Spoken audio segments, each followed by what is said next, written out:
Thank you for joining us, Shark's Perspective, the podcast with subject matter experts in marketing. When you think of where MarTech continues to evolve, there's still a dichotomy in many organizations between IT and marketing, with who owns what piece of marketing technology, with who help pushes the digital transformation, and so on.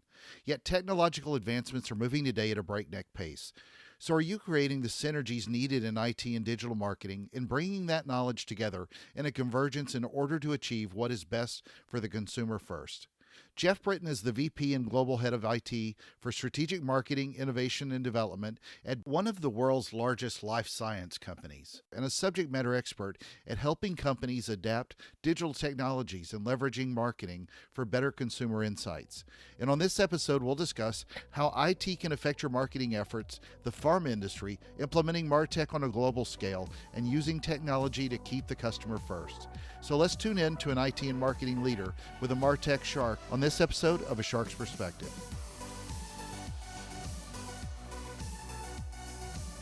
Jeff, thank you so much for joining us on A Shark's Perspective. You know, for those of us that haven't known you for 100 years and had the pleasure of working with you, if you would tell us a little bit about your background and your career thus far. You bet, Kenneth. Happy to help. So my name's Jeff Brittain. I'm the head of strategic marketing, innovation, and development IT for healthcare company in Switzerland. My background really is probably the most non-marketing background you could have. I started out as an engineer, then spent the first third of my career with the big consulting firms doing systems implementations. Then went to niche boutique firms with global clients. That's where you and I met. And then for the last third of my career, I've been in the pharma, healthcare, and OTC worlds. So isn't it an interesting thing, especially if you look back at that niche consulting group, to think how long ago we were working on tech stacks for clients and sort of the advent of digital transformation. I think probably at that time it was more of, you know, abacus and slide rule transformation, but we've come a long way. So yeah, database marketing, right? Exactly. And now we call it digital. Exactly. No, but I think it's like any picture you've ever seen, right? Careers are not straight lines; they're jagged lines that take you up, down, and sideways. But you lean forward, and they're a lot of fun. So I'm just happy to be here. It's been fun. Jeff, would it surprise you to know that A Shark's Perspective is number one in Basel? it's the number one English speaking. It's the number one English speaking podcast in the German speaking areas of Switzerland. Nice. So I'm big in Botswana. You know, I'm big in the Amazon because of my skills in Portuguese and Spanish, and I think also extreme parts of the Australian outback, or maybe outback I told you I steakhouse. needed you when I was in Lisbon a month Exactly. ago. Exactly. So theme du jour, which is French for theme of the jour, we're talking the intersection of technology and marketing today. And for you, how do we use and adapt digital technology that both transforms people's ability for self-care as well as providing, you know, meaningful revenue growth for a company? And the reason I ask that is for a lot of things that we want to do in marketing, they aren't always customer first centric, but they need to be. So where do those converge, and where do you sort of see them competing? You know, so here's how we look at it, that everything that we do has to be anchored first on what it means for the consumer. So if you're not delivering information to a consumer that they can use, or coming up with a new set of services around a product that they can use, or making your own internal processes efficient, that you can get solutions to a consumer faster, the question is kind of why then do it? And so the way we define this is, rather than look at what might be competing, we have a framework that is in these three dimensions. One is how do you use digital to communicate more directly with people in all the places that they're going to want to be. So kind of the right content at the right time at the right place. The other dimension that we look at is internally. So how can you use digital technologies to make your processes certainly more efficient, but make them order of magnitude more effective. Mm-hmm. And we're all familiar with all the examples Sure. in supply chain. You might look at blockchain. In marketing, how do you build content factories, right? Mm-hmm. And so uh, TV's not dead.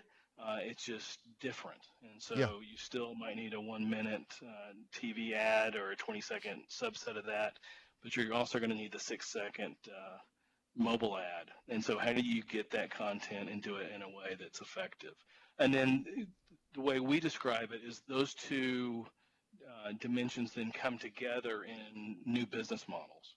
And a new business model could be everything from a shift in channel from bricks and mortar to online, which we're all familiar with, all the way to wrapping traditional products with additional information.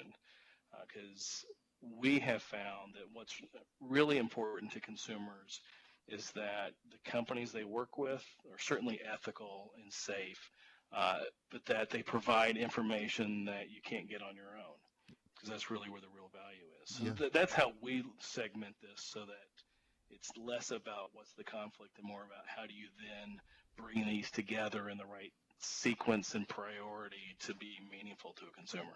So in the pharma industry, how much more difficult is it using IT for marketing compared to the other industries that I know you've worked with over your career? I mean, there's so many HIPAA regulations as well as how much the healthcare landscape has completely changed over the last few presidential administrations in the U.S. But when you throw in GDPR for you Right, Europeans right, now, right. then it's really got to add a significant level of complexity to the role of marketing and IT and how they work together with so much data that's out there.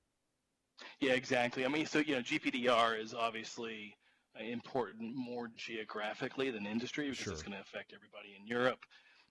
But from an industry perspective, there's a couple of foundations, right? So when you're selling an OTC or a pharma product, it has to actually work. You have to demonstrate that it works. Mm-hmm. It has to be safe. It has to be proven that it's safe. And you've got both a moral and a regulatory obligation to monitor the use of those products. And so where Doesn't it it sound like it should mostly be a norm for every industry? I mean, you just it should be, right? yeah, Yeah, yeah. But where it really comes into play would be examples like social listening. right. So pharma companies, kind of regardless of where they are in the world, have an obligation to report back, and it varies by country, in an extremely short amount of time, if they have any indication that something might be an adverse event.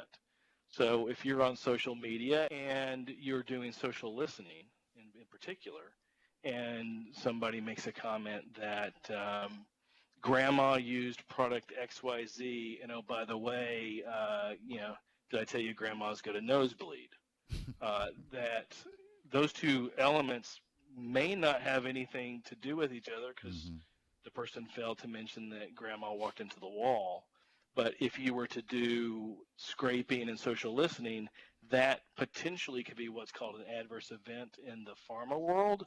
And you've got an obligation to report that, follow up on it, find out who the person is, make sure that there's not something that is problematic or a signal that you need to track. And so you've got this balance between how do you listen to understand how people are using your products, but think about your products so that you can be better at satisfying those needs, but then also listening for these kinds of signals that might be adverse events. And then when you multiply it towards the volume that you get in social listening, this tends to be quite a challenge in the pharma world on how to balance this ethical responsibility to listen and then to report, with a need to also be very specific on what you're listening for, so that you can be clear if you've found something that's an adverse event or not. So that's really, from a marketing perspective, I think the number one MarTech issue in pharma. Things around HIPAA and privacy are important, but a little bit easier to understand, Sure. right? So then that just makes sure that you are properly protecting your data, that you've got things segmented in a way that you don't have data breaches and you don't have identifiable information with things that are at more summary level. So that at least none of this is easy, but it's at least a little bit more conceptually understandable. It's really this adverse event monitoring that in the farm industry is probably top of the list of challenges or considerations in this space. Well, if I've heard it once, I've heard it 1,000 times. It always becomes a challenge because Grandma ran into a wall. So, but Yeah, what was the song? Or gets run over by a reindeer. yeah, exactly. So through IT and digital marketing, how are you starting to unlock additional sort of consumer insights? What are you doing to better communicate with your consumers? So it really starts with trying to understand who are the types of consumers that you need to have a deeper relationship with. And so I kind of look at it as a spectrum between, on the one end, having some type of a CRM relationship where Mm-hmm. someone voluntarily gives you information because they want to be in contact with you because there's a certain amount of information that they want, all the way to the kind of standard DMP audience analysis that you can do to understand where are your people and who's most likely to bring this together. The one thing that I think still is more hype than reality is online consumer insights based upon this listening that you have. And so what we have found is that it gives you vectors to go after, Mm-hmm.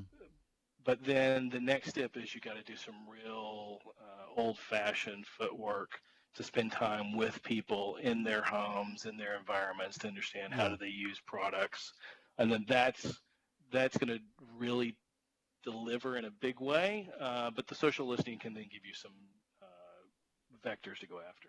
Agreed. So you've worked with quite a few global clients, and I know you've worked with here in the States with one global pharma client, as well as now as you're in Switzerland with another.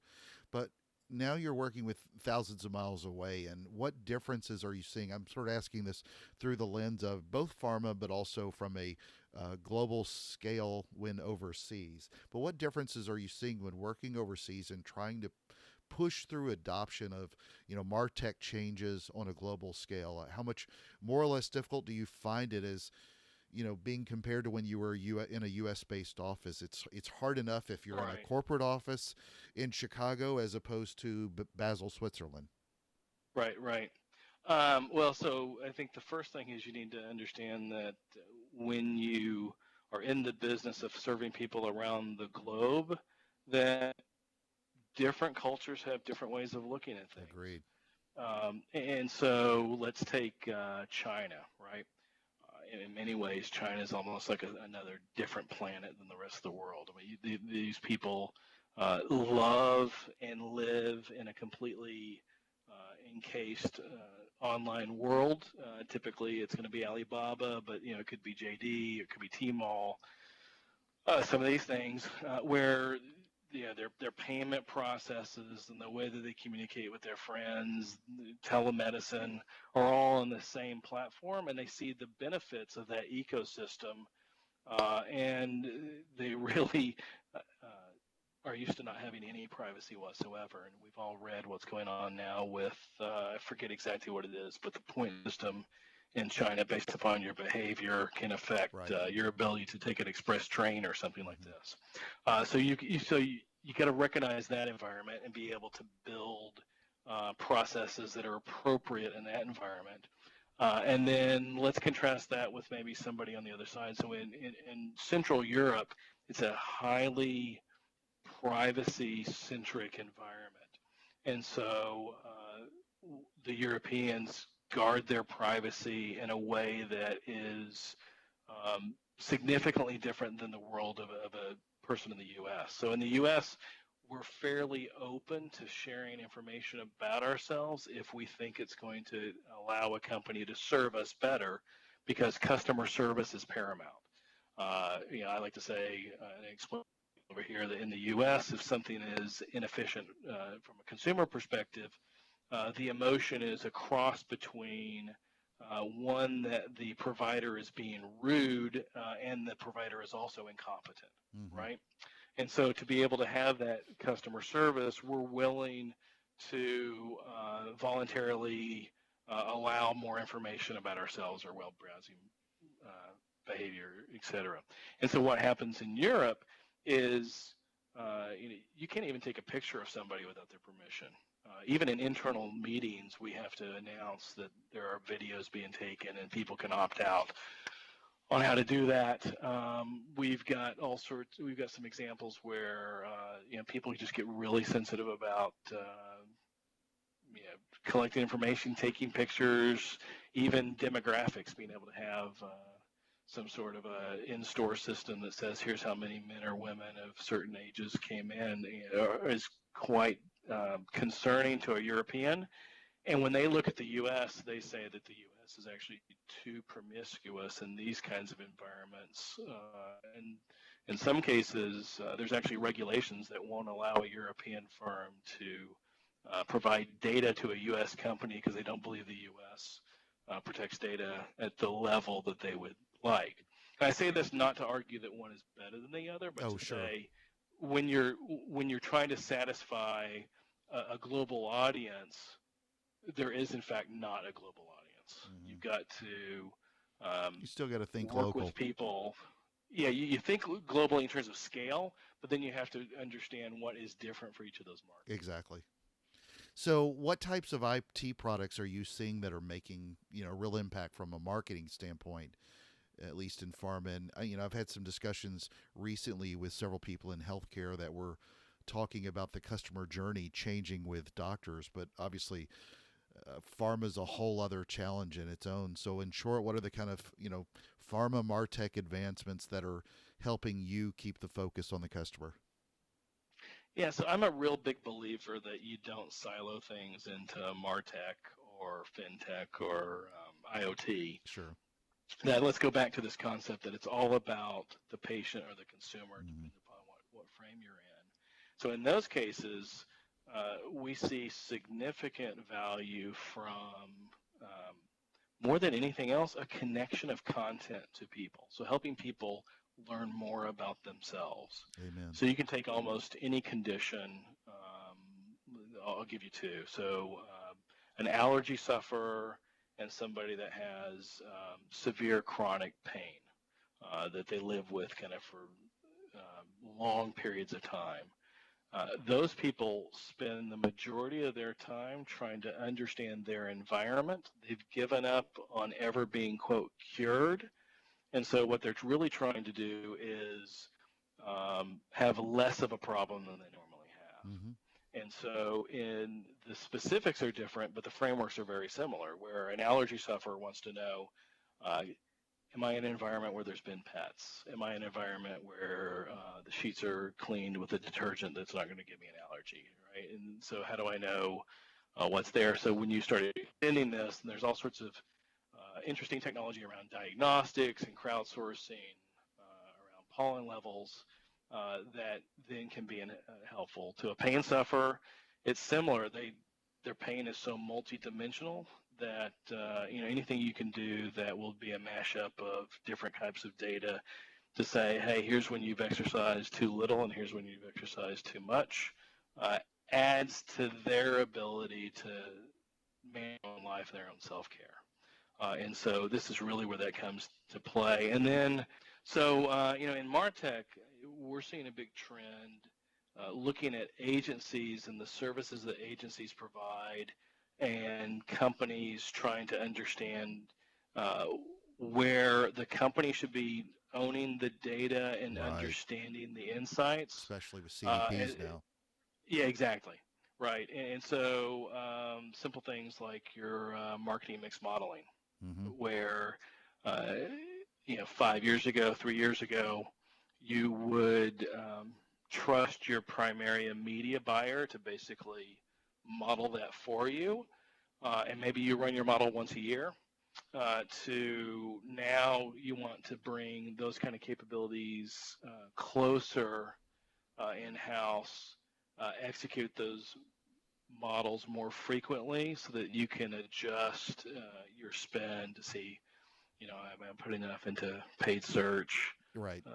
versus TV versus something else. And so kind of those types of trends are not necessarily sexy from a tech perspective, but from a maturing of the business model are kind of some of the things that we're seeing are quite impactful.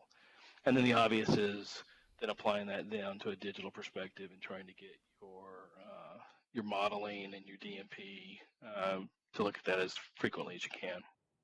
I read your comment on your LinkedIn profile, even though we'd known each other for years. I just really read it and thought it was interesting. It said that technology is not the solution for everything. Being in IT, supporting marketing, that's an interesting perspective that you've given, and I agree with that. Despite a big chunk of both of our careers in tech and MarTech, but elaborate, if you will, on how so and why not that technology is not the solution for everything. Yeah, so my thinking on my profile You didn't know that I was going to read it that closely, did you? Yeah, well, that's why it's there, right? Exactly. So is to make some people, I think, go tech first. So, and if you're going to try to make everything as high tech as possible, what you may end up doing is delaying the value that you're trying to give to the people you serve. Couldn't agree more. Or to yourself. And so let's use this example of social listening that we talked about earlier. So social listening is great. Crowdsourcing is wonderful to give you, I use the word vectors to go after, but at some point you actually need direct observation. And I'm a big believer in techniques like design thinking, where you go after extreme users, find people that are just way off on either edge, something that where they've never used your product ever, they can't stand it, and you want to interview them and really understand what's going on in their life. To people that are super enthusiastic, and I'll give you one example. In a prior life, when I worked for a company that sold sunscreens, what we did is we interviewed people. I remember one specific interview with a group of girls in a park. They were college age, just kind of hanging out. We said, "Hey, how important is sunscreen?" And they said, "It's really important. I don't want to get all wrinkly like an old lady." And we said, "Are you great?" And so had that been online, this would have been their comments, right? I always use it because I don't want to get old and wrinkly. And we said, "Are you wearing any sunscreen now?" The answer was no. Okay, great. Do you have any in your purse? No. Okay, do you have any in your car? No. Right? And so you're not going to be able to get to that kind of a deep, rich insight, which tells you that you've got somebody that has a desire for a state, but their behavior is not yet following, unless there is some sort of actual observation. So that's kind of where I'm going. Look, you have to have technology to scale. There's no doubt about that, but it doesn't beat good old-fashioned observation sometimes.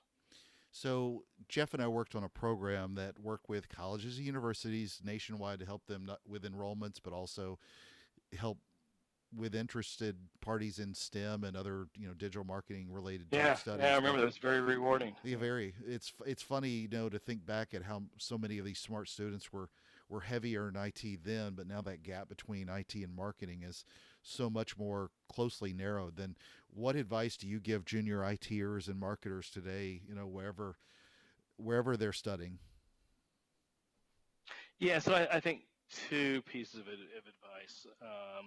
One is that more so than ever, these people are now the experts. And so what you find in big companies like my own, we have reverse mentoring program where you bring in people that are, let's say, in a certain demographic, few years out of college, and have them mentor the more senior people on how, not what is life like now, I think that's the wrong question, but kind of how do people that are digital natives behave, and how is that perhaps different? So I think the one piece of advice is you are an expert and understand that in a way that you can share that in, let's say, a non-arrogant sort of way. Sure. And my second piece of advice is always take the long view. And so if you're junior in your career, that means you've got a long way to go, and you're in a marathon. So what you want to do is learn as much as you can. There's always a big debate between, do you go deep or do you go wide? I come from the go wide school. So I say the breadth of experience in the long haul is what's going to really position you well. And then over the course of your career, you have different levels of expertise. But what you find is that the technology is transient. So focus on the long run, and don't be shy in using the expertise that you have right now. I tell you what, if you think about it, there's never been a time in the world that's been a better time to be a young IT or marketer than today. The value that the world is seeing through digital is the greatest it's ever been in the history of the world, and it's going to do nothing but get bigger. Mm-hmm. So I think it's a great time to be starting your career. Agreed. So, Jeff, it is that time, and I'm sure it's that time because I'm using my Swiss watch, but it is time for what's now become a global sensation, and it's time for me to ask you the top 5 most important questions you're going to be asked today. Are you ready? Go for it. MarTech or digital marketing? Digital marketing. Swiss Alps or the Smoky Mountains, home of Dollywood, better known as the hillbilly Disneyland with unlimited Cracker Barrels throughout the Tennessee Alps? Boy, that's a great question. I want to answer it 2 ways. For skiing, absolutely the Swiss Alps. But for just laying back in the trees, you can't beat the Smokies. There you go. Cades Cove every day. You're on a survival mission. Swiss Army knife or a machete? Swiss Army knife. The sound of music or the sweet sound of my voice on a Shark's Perspective podcast? Your voice, baby, every time. I would have gone with Julie Andrews, but Austria, not Switzerland. So yeah, but they fled to Switzerland. So that's true, they did. And number 5, the most important question you're going to be asked today: biscuits or cornbread? Biscuits. Not bad. Jeff, where can people find out more about you, connect on social, etc.? Yeah, so the best way to get a hold of me is on LinkedIn. M as in Mary, but not really. M.Jeff.Brittain. Brittain spelled incorrectly. Look for the one in Switzerland. That'll be me. Well, Jeff, as they say in Switzerland, merci, danke dir, grazie, and thank you so much for being on A Shark's Perspective today. By the way, you hit them all. So very good. Nice. Ciao, ciao, as we say.